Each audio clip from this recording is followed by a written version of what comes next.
समाधानाची प्राप्ती होती आणि सुखाची झालेली प्राप्ती याचा प्रत्यय म्हणजे समाधान आहे. आपल्या एखादा मनुष्य सुखी झाला की त्याच्या चेहऱ्यावर समाधानाचं स्वरूप दिसतं आणि त्याची अनुभूती आहे. सर्व सुख द्यादो भगवंताच्या फक्त नाम साधनेने सर्व सुख त्या ठिकाणी प्राप्त होतात. का प्राप्त होतात? अहो साक्षात तो विठ्ठल परमात्माच सर्व सुखाचा आगर आहे.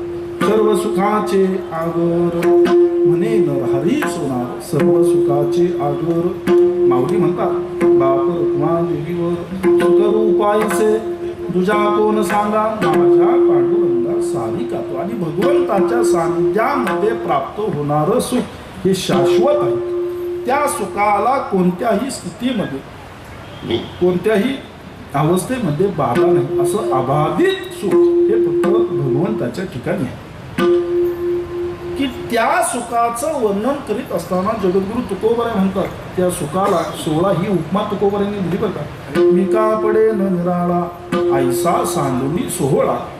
मग शाश्वत सुखाची की ज्या सुखापासून सुखाचीच प्राप्ती होती की जे सुख समाधानाला पावतो असं सुख भगवंताच्या चरणी आहे. भगवंताच्या सानिध्यामध्ये आहे.